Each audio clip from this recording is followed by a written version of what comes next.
Hi, this is Holly Stokes of the Brain Trainer, and I am here today with Steve Supachana.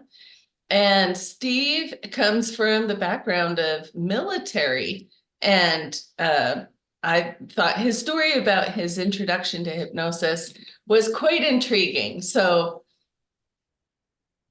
So, go ahead, Steve, and share with us all how right. you Well, came to this field. yeah, thanks for having me, Holly. So I'll let everybody know my background was military. When I was growing up, I had, I think, three options. It was either work in a local foundry, or be a farmer, or go out on my own. So I chose to go out on my own. And I went in the Air Force in 1981. And it was at the end of 1981, and I went to Denver, Colorado for my tech school.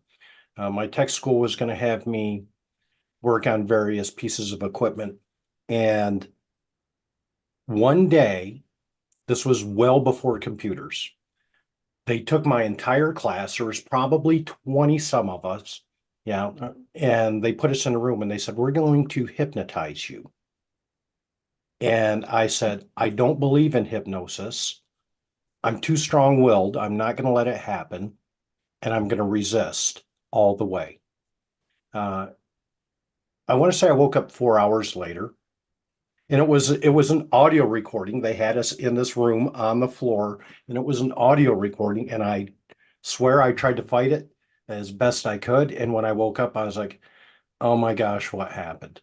Uh, so they made us sign a mountain of paperwork saying that we would never go into a building where there was a hypnotist or a hypnosis show. So imagine that. I think I just turned 18.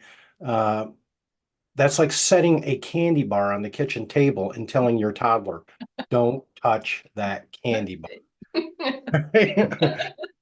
So I was forbidden.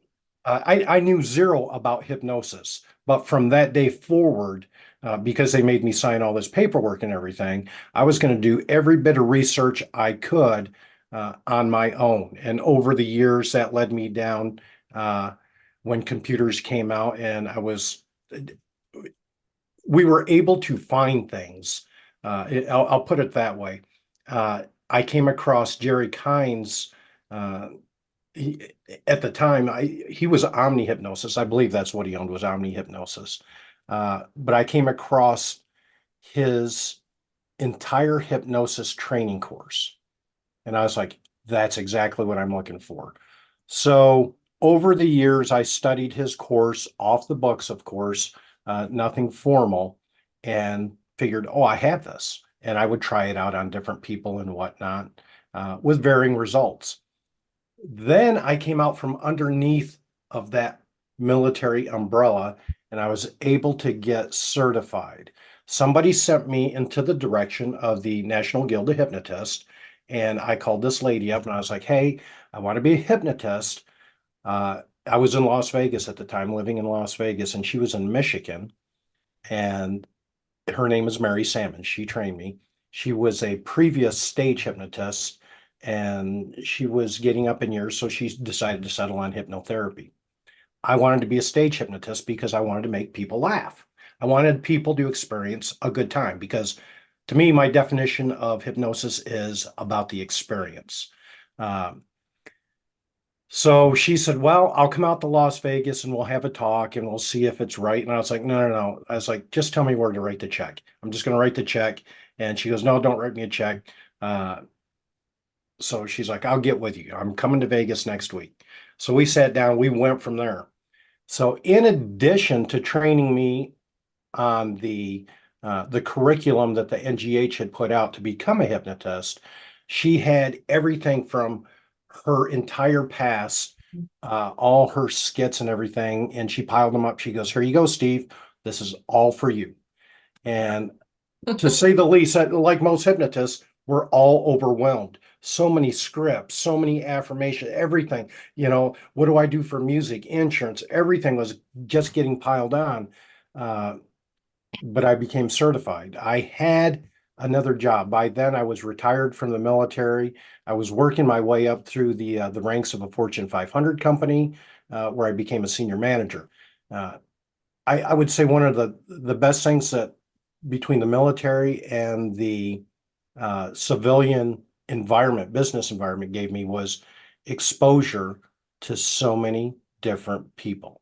Mm. Whether every issue that was going on, COVID, uh, we had the transgender movement, the LGBTQ plus IA, da, da, da, the alphabet soup, all this was going on. And as a senior manager, I was first line defense for the company on how to make a diverse team of people work together. So at this point, I'm a certified hypnotist, right? So I started doing other things like conversational hypnosis. What words could I string together instead of putting somebody into a traditional trance-like state Mhm. of just having the discussion conversationally and using the correct words and start making them think. And you could see it and it would spark something different. And that's when you go, aha, I'm onto something. And you just kind of keep going down that road. You and I have talked about this several times, Holly. Yeah. So that was my introduction to hypnosis. So it's been well over, I would say closer to 15, 16 years. Uh, there was a cutoff period where I became certified. I was studying hypnosis, not formally, but then I became certified and I went on from there.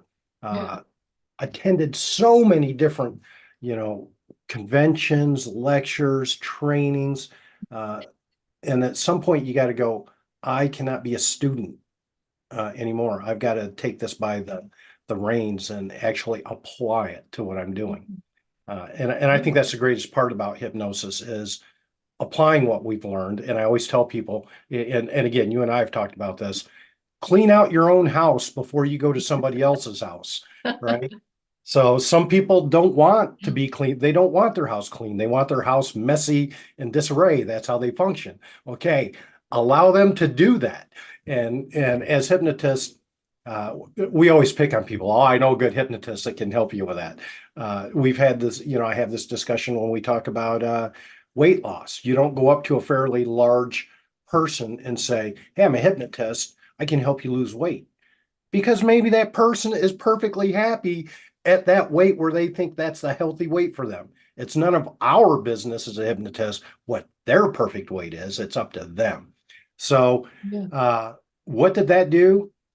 I hate to use the word woke, but it opened my eyes to a whole bunch of different things. Like it's not about my beliefs, not about my opinions. Uh, Yeah. and I think that's the way I like to apply everything. Well, this really isn't about me. This is about you. And and I'll give you an example. If this is about you and we're here talking today, what would it look like if you applied the results through hypnosis and became the person that you're looking for? Now, once they start asking themselves that question, and you see that little the eye searching movement, or that the hand, or that's where we go, is an itch really an itch? What were they thinking? But subconsciously, their mind is going, well, what would it look like? How would my life be different? Who benefits from this change? Is it me Yeah. that benefits? Is it my family, my kids? Who benefits if I change? So all this through Mary Sammons, who was teaching me, and though I wanted to be a stage hypnotist, I interned for her, sat in the corner very quietly while she met with clients every day, Mm. and it was just amazing at the results she was getting. And I was like, this is where I was meant to be, right here, Yeah. doing this. Fabulous. Yeah. Yeah, and so now I've been getting more into the stage hypnosis, but I've been doing hypnotherapy on the side. Wow. Uh, Wonderful. So, in seeing like in your experiences, I know it's been many years that you've been putting this all together. Um, is there maybe like a story of an experience that was most fascinating to you with hypnosis, or perhaps seeing a change that was fascinating? Yeah, so there's a couple of stories. I'll give you my personal story. This may not resonate with anybody, but it did with me. Uh, when I was going through training, and it came time for Mary to hypnotize me. She goes, okay, Steve, today's the day. We have to hypnotize you. And I was putting this off and off and off because of my extracurricular, my day job. So I was like, okay, go ahead, hypnotize me. And I just didn't care anymore. Just go ahead, hypnotize me. And she goes, what do you want to be hypnotized for? And I was like, I don't care, you pick. And she was scolding me. She goes, doesn't work that way, young man. She goes, you have to pick something and then we'll do a hypnosis session. And I thought for a second, didn't take me very long to think. And I was like, uh, drinking. She goes, okay. She goes, drinking what? And I was like, alcohol. And Like she, the stop drinking? there was no context, right? Okay. So I simply said drinking. Okay. So as she was going down the line, she goes, well, do you want to drink more? And I was like, oh, heavens no. You know, I drink enough for a whole neighborhood. And Okay. she goes, well, do you want to quit drinking? And I was like, oh no, I don't want to quit drinking. I like my Captain and Cokes. Hmm. And she goes, well, do you want to drink less? And again, I'm being trained, right? I was like, yeah, less is good. She's like, really, less? And I was like, yeah, less. She goes, less and less? And I was like, yeah, sure, less and less. I'm trying to get her to go into the session. She's already in the session, little did Yeah. I know. Yeah. And she's going, less and less. That's what you want. And I was like, yes, less and less. Well, to the people watching, if you don't know, less and less is nothing, right? It means zero. So we did the hypnosis session. I think it was like 35, 40 minutes later. I woke up and apparently I do some strange things when I'm in hypnosis. Uh, but my habit pattern was I would typically go home from work. I had a big red Solo cup next to the refrigerator. I'd fill it full of ice, fill it full of Captain, and run a Coke can over the top. And I'd drink two or three of those um, pretty religiously, you Mm. know. Hmm. And so I got home that night from class, grabbed my big red Solo cup right next to the fridge. I filled it full of ice, and I'm looking at it, and I'm like, hmm. And I filled it full of water. That was the trigger. She planted the trigger of water in my Yeah. mind. Uh, Right. so from that day forward, I haven't had a drink Wow. to this day. And a lot of people talk about, we always have these discussions in the hypnosis circles. Well, alcohol addiction. And I was like, it's not an addiction, right? Because if you can stop uh, with you might be grumpy, you might be irritable, but it's definitely not an addiction. Pregnant women prove theories on addiction all the time. Well, I'm going to stop drinking while I'm pregnant. I'm going to stop smoking while I'm pregnant. So I say it's not an addiction if people do this every day, right? So it was just a behavior. Yeah. And so I haven't had a drink and I haven't missed it. And my wife, probably a month or so later, she quickly recognized it. She goes, are you going to hypnosis training tonight? And I was like, it's not tonight, it's tomorrow. And she goes, well, how's it going? I was like, I guess it's going okay. Why? Have you noticed anything? And the first words out of her mouth were, you quit drinking. Something to notice. Yeah. Yeah. So, and going down the line, one of the most profound stories I have is I was down in Fort Worth, Texas, and we were at an event that was taking place at an indoor outdoor bar slash restaurant. And our group was outdoors and there was a bar set up in the corner that was facing the crowd. So if you were getting a drink, your back was literally to everybody. Um, so I went up to the bar. I was going to order a hamburger and I'm sitting there and there's a girl sitting next to me, a young girl, and she just cannot stop moving. She is just shaking her legs. I'm shaking my legs. You can't see it, and just all nervous and everything. And I turned to her and I was like, are you okay? And she goes, no, I'm not. And Mm. I was like, you seem awful nervous and there's something on your mind. I'm a hypnotist. Would you like me to take care of that? She didn't answer. The bartender looked at me and she said, could you please? And I was like, oh, wow. So I'm talking to this girl and I was like, hey, have you ever been hypnotized? She goes, no. And I was like, would you like to try it? She goes, sure. And I was like, and of course, the first thing we always say, right? Are you okay with me touching you on your hand, your arm, your shoulder, back and neck, top of your head? And she said, no, you can't touch me. And I was like, oh, uh, I was like, do you want to tell me why I can't touch you? Or what makes it uncomfortable for you? She goes, that's why I'm fidgeting so much, is because everybody's on my back.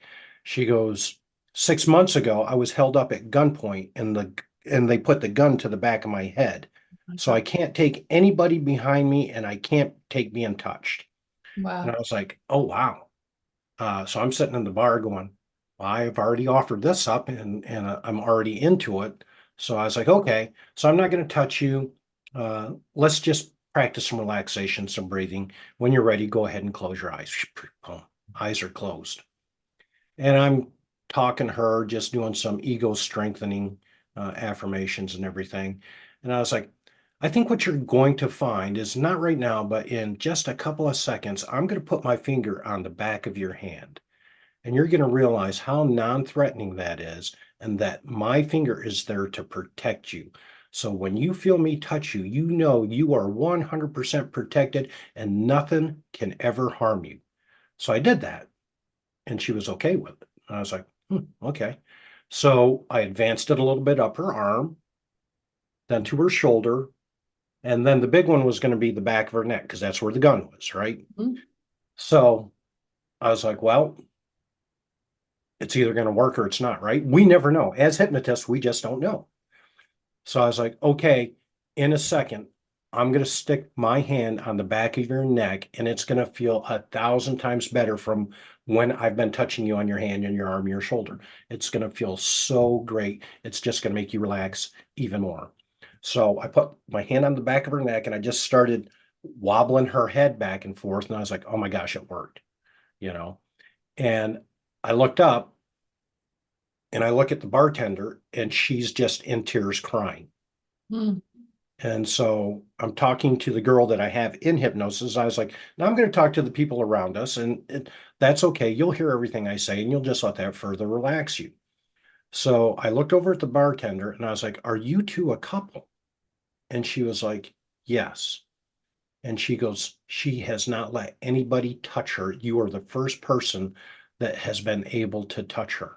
And she was just crying in tears. And I was like, I got you. I'll take care of this.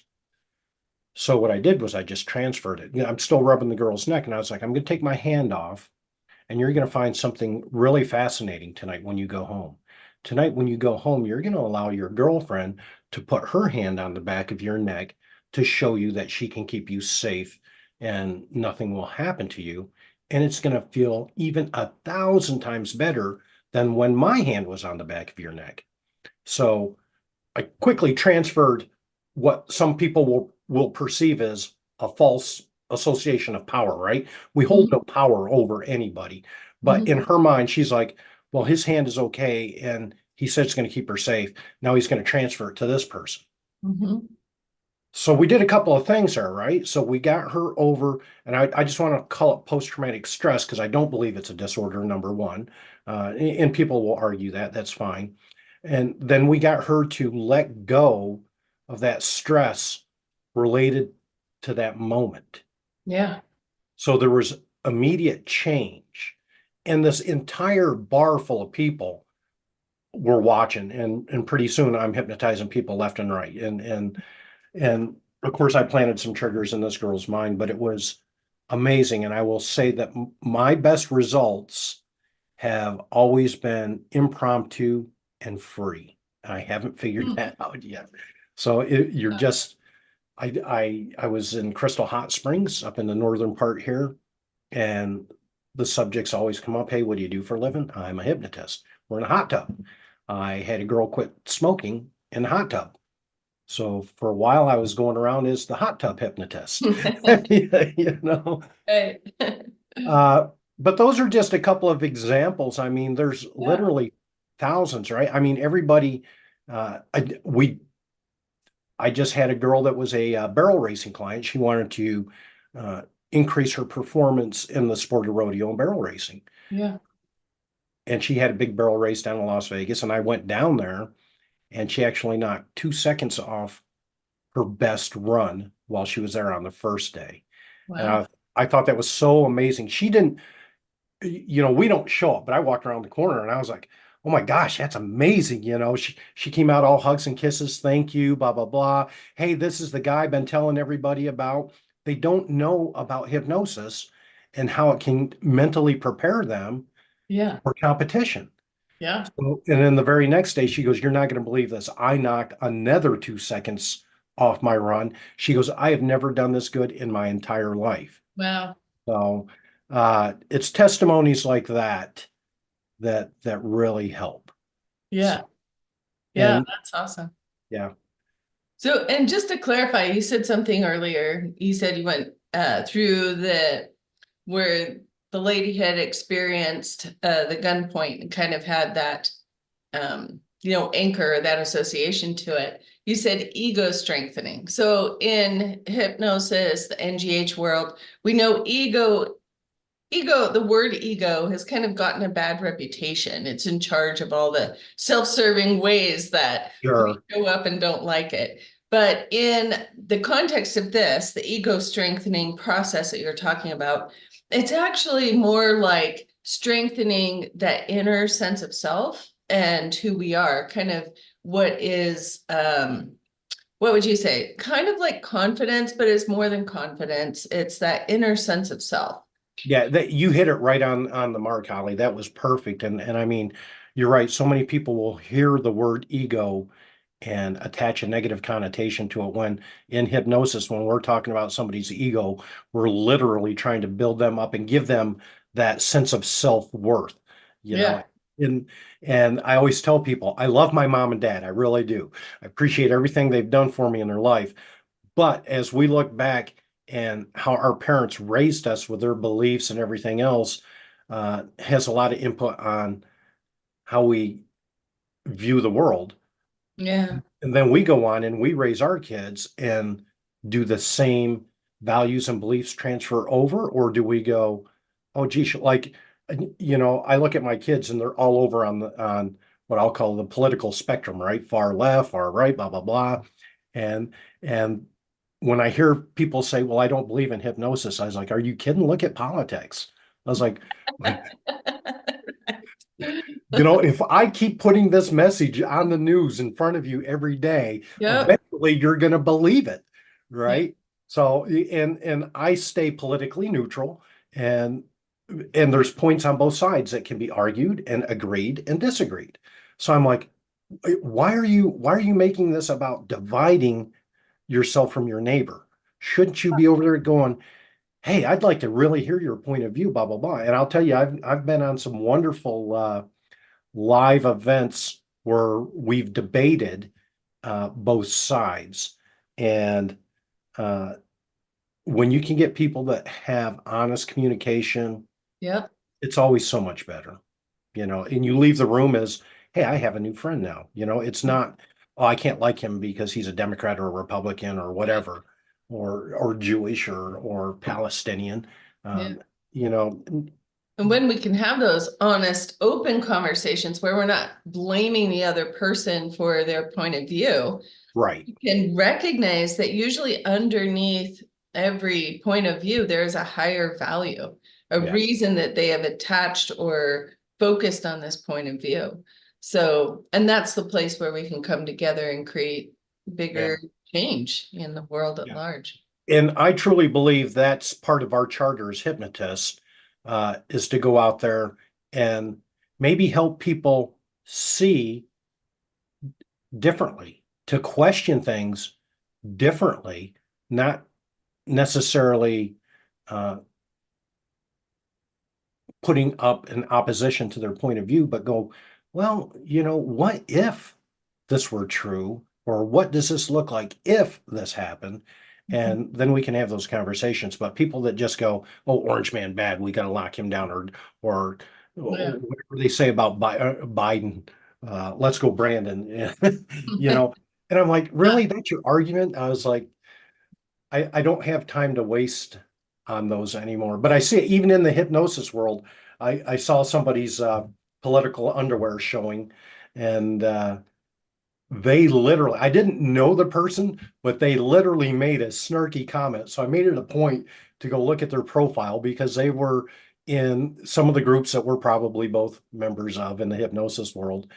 And the Facebook logo and picture was love life and love your neighbor. And I was like, are you kidding? Did you see what you just wrote? I was like, do you really believe this? And Uh, so that makes me wonder, and I get it. There's going to be really good hypnotists and there's going to be some hypnotists that are just doing it because they want the name hypnotist.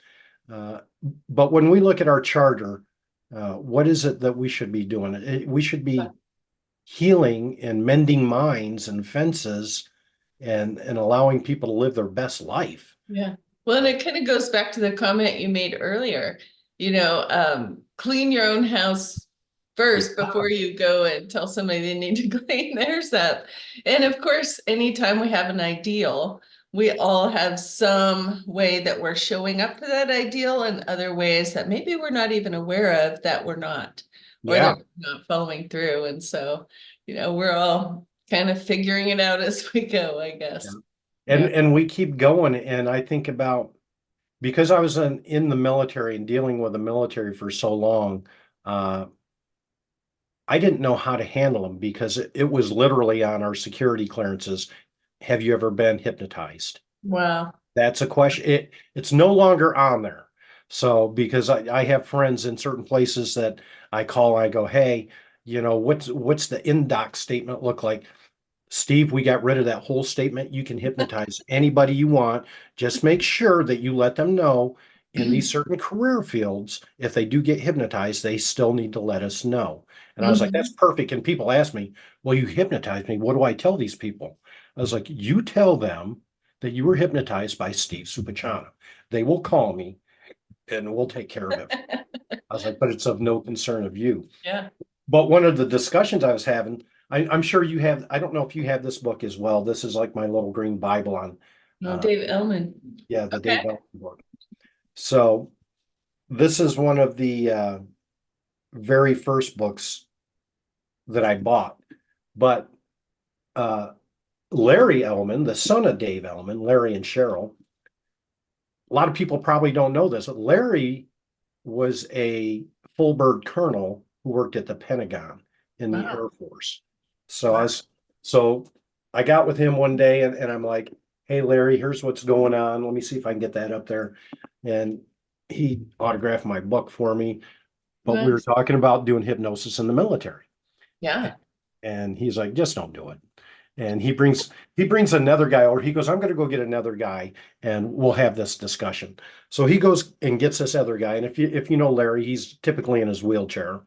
So he scoots off, he brings this guy back, and this guy's proudly holding his coffee cup here. And it had a nice logo on there from a three-letter agency, government agency. And so we had the talk. He said, it just depends. He goes, if you can commanders are going to come and go. Some people are not going to like it and they're going to ostracize you for it. And some people are going to be okay. So he goes, we just don't do it. And if it happens, it happens, but, and that's the way I approached it. Yeah. And I literally did that, I would test things out. Like this guy is sleeping in the middle of one of my lectures. And I went up and I put a hand on his shoulder and I was teaching software loading at the time.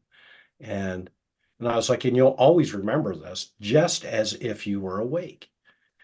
And a couple of weeks later, he had a problem with software loading. Uh-huh. So, and I was talking to him and I was like, well, what does that mean to you when this is going on? And in technical terms, he was like, well, that means that when we were trying to load the software, the computer actually missed the birth announcement, so it wouldn't start the load. And that's exactly what I was teaching in that lecture. Oh, that's funny. And I was like, where'd you learn that? He goes, I learned it when I was sleeping. And I was like, fair enough. So, Yeah. but we can put suggestions in people's mind, and if it benefits them, they're always going to be able to recall it. Well, and that's interesting you point that out too. Like we can put suggestions in people's minds. We're doing it all the time, whether we're aware of it or not. how Yeah, people talk and communicate. You talked earlier about conversational hypnosis. Um, all of that goes into how we see the world, or that when we make a comment, say like a political comment, it goes to an option for the other person to take it in or not, right? And so absolutely. it is really like an influence, or what you say in the world and what you talk about is part of the influence of what you're creating in the world. And some people are very unaware of that influence. They'll say things counter to what they actually want, right? Like, anyway, that's a No, bigger. no, I did, and I love it. And I'm going to make people actually rewind and watch this bit right here. Because when Holly started talking about conversational hypnosis, the first thing she mentioned conversational hypnosis, and she did this, Hmm. and then she pushed the hair out of her face, and then she itched her nose, all while wrapped up in this conversation. So when we're talking with people, we're noticing Yeah, all. So I'm going, did she really have an itch on her nose, or was it something about conversational I hypnosis? do have an itch. And now you can't stop itching. So there's the suggestion. So people will see that and they'll go, holy crap. Why would he even notice that she brushed the hair out, or she, ran the pen across her cheek? What does that really mean now? So now I got to go back and go on my things of when a what I call a key word comes up in a sentence. Yeah. Now, what's that really mean to that person? Right, right. Or body language. Yeah, body language in and of itself. I mean, this just hypnosis is so deep. It's so fun on top, but when Yeah, you there's dig down layers and to understanding it. yeah, Yeah. you dissect it and you go, oh, this is what that really means. Mm, How, how often do I do this? Every time I talk about something uncomfortable, I reach up and I just scratch my cheek. mm. So if I'm talking to somebody and they have a fear or phobia, let's just say it's about flying, and every time they start talking about flying, they reach up and they start doing this, well, I'm going to go, well, there's really something they're flying. So let me do something different. I want you to hold your hand flat out in front of you. Tell me about something that was really calming in your life. Mhm. As you're talking about that, just wiggle your fingers. And now, we start integrating conversational hypnosis with NLP, right? Yeah, So it just, and you just start going down these roads on how many other tools do I have in my toolbox? right. And when do I use them? When don't I use them? Can I Yeah. just put this stuff away and have dinner with somebody? So So, I want to have enough time here. We talked a little bit about maybe giving a short demonstration or some kind of like experiential thing that people can connect a little more with, some of the things, concepts that we've been talking about. So is there some kind of tool you can demonstrate, or short experience? yeah, and because we're both hypnotists, this becomes easy for us, right? Because hypnotists are typically, I'll say, or normally, they can go into hypnosis on demand. Uh, I'm just the opposite. I have a set uh, few people that I really trust to hypnotize me. So that way, when I don't like to show a lot of emotions, but if they put me in their chair and say sleep, I know I'm going to cry I'm going to say I cry like a little girl, right? And they'll pull them out, and you have to have that trust. So when we're talking about if you're watching this and you're going, how do I pick the right hypnotist? Try a couple different ones out. Make sure that you have a good connection with a hypnotist. So Holly, I'm going to use you for a demonstration really quick. And if you could just get comfortable in your chair, Okay. and for everybody watching, So is this what people can follow along to? yeah, so anybody that wants to do this, you can simply do it. And anything is an induction. We have long progressive relaxation inductions that can take 20 minutes. And typically for first time people that want to be hypnotized, We use a progressive relaxation induction because they want the wow factor of what's hypnosis feel like. Uh, then after we start hypnotizing people more and more, it's more of, okay, take a deep breath and close your eyes, right? So Holly, as you're sitting there and you're listening to the sound of my voice and knowing that the sound of my voice is just going to make you relax today, I want you to go ahead and let your realize that you feel them blinking and they start to feel heavier. And as they start to feel heavier, I don't want you to focus on any one thing. And if your eyes drift from one side or the other, that's fine. But you really don't need to pay attention to anything but the sound of my voice right now and your breathing. And notice your breathing and notice what you notice as you're breathing and listening to the sound of my voice. And notice your eyes blinking at an increasing rate. Now, on this next breath, just go ahead and let your eyes go closed. There you go. That's perfect. There you go. And a nice deep breath. And through every breath and the sound of my voice, just let it relax you even more. Now, I'm going to talk to the people out here, and I'm just going to allow you to have 2 or 3 minutes of perfect relaxation as you're listening to me talk to the people watching. So here we go. Holly's an experienced hypnotist, and throughout the day, she might just need a couple of minutes to relax. So I'm going to say, Holly, you can relax even more on this next exhale as you listen to the sound of my voice and you're focused on your breathing. Notice that you can let your chin and your neck muscles just relax and let your chin just drop down to your chest when you feel comfortable. And as I talk to everybody else, while Holly is doing that, there's a couple of different things we watch out for. Now, I gave Holly permission to let her chin fall down to her chest as she continues to relax.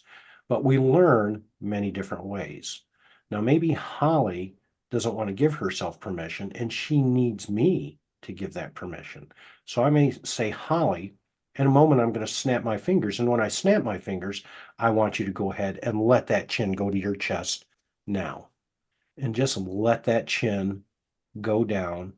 And the more you relax, the deeper you go, and the deeper you go, the more you're going to relax.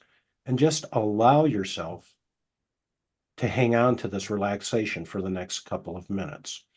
And when we're doing this, we would find affirmations to put in there. And for Holly, it might be, Holly, you've got all these interviews. You're coming up. You're the president of our local NGH chapter.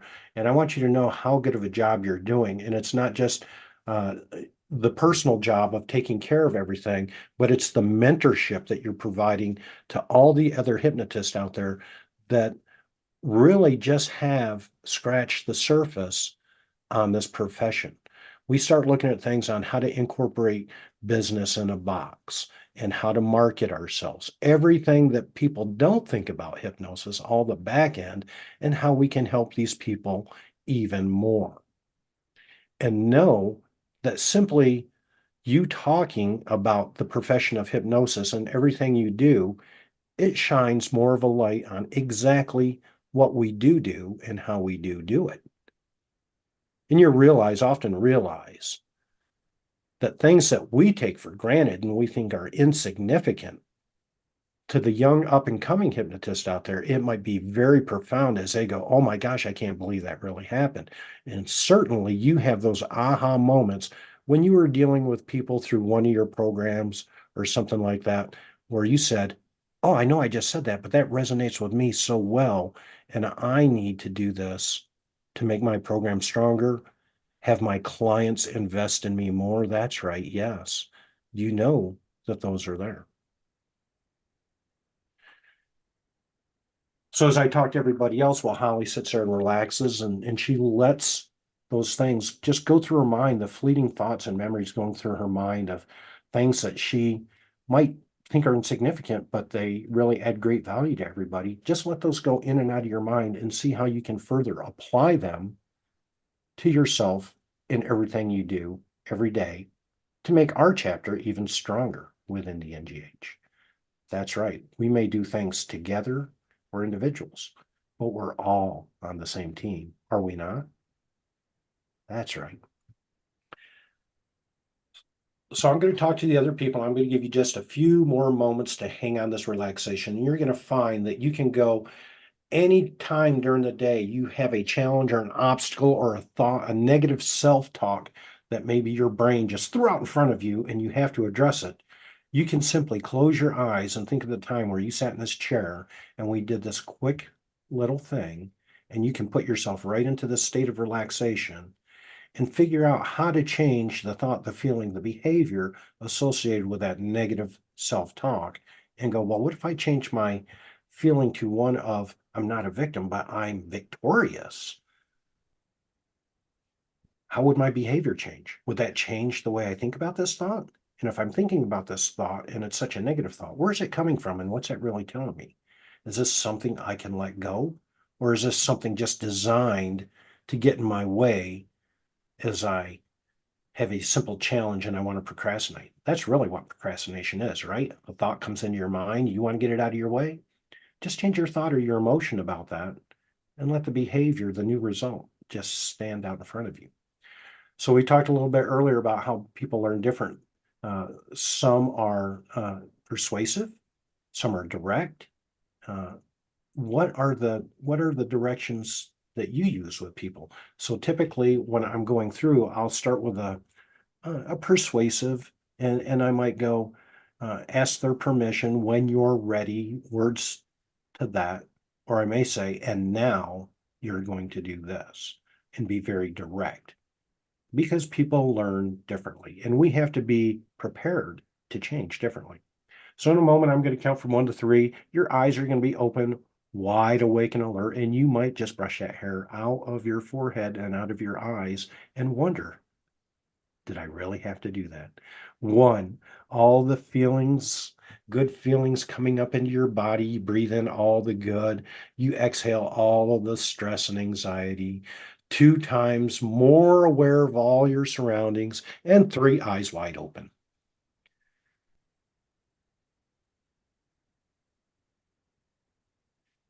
How'd it feel? Yeah, felt good. It was Oh, relaxing for sure. And definitely like uh I could track everything that you were saying, and I could also feel kind of like that inner sense agreeing with you. Like, yeah, I want to make things better. Yes, we're working together. Yes, we're on the same team. So, yeah, so you it's kind of interesting because it's kind of like we do this, I think, as hypnotists, that one part of us will track what's going on, and we can almost feel kind of the other part of us like, okay, is this good? Is this good for me? Yes, I can take on what's good for me. And so we kind of, I think people naturally filter that. They just may not be aware of those different levels of what I experienced when you were going through.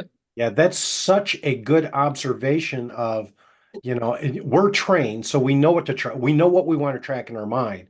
We've trained our minds to go, all right, I'm going to let the conscious part of my mind take a break and let the subconscious part just go ahead and see if there's something new I can learn today. What I found really neat was as I was talking and you were agreeing, you would nod Yeah. your head, ever so slightly. I don't know. And I It could was, feel it. It wasn't like, it wasn't on purpose I could just yeah. feel like, yeah, it wasn't like I'm gonna nod my head. It was more like, yeah, yeah, agree, agree. I could feel. So Well, thank you, Steve. When you to wrap it up for this, but I really appreciate you sharing your path to hypnosis, your expertise, and also and sharing some of the stories. It really is an amazing dynamic field. And any last bit of advice for people looking at hypnosis or new hypnotists? yes. So uh, things I hate, you know, we look at traditional hypnosis and traditional hypnosis, and I'm going, the question always on my mind is, how are we as hypnotists evolving our profession? And we could all stay in the traditional box and just do the standard thing, but that doesn't make us any better. As they come up with better, newer cars all the time. What are we doing to better our profession? So, as new people, what I would say, new hypnotists, is don't be afraid to go out there and try something. Don't be afraid to go out there and fail, because sometimes we learn lessons on the opposite side of hey, I'm not going to do that anymore because that turned out disastrous, right? So that's a lesson. But don't be afraid to be yourself and try something unique. Yeah, wonderful. All All right. right. Thank you so much. Thanks for being here and sharing. And we'll see you at the next meeting. All right. Thanks, Holly. Thank you. Bye-bye, everybody.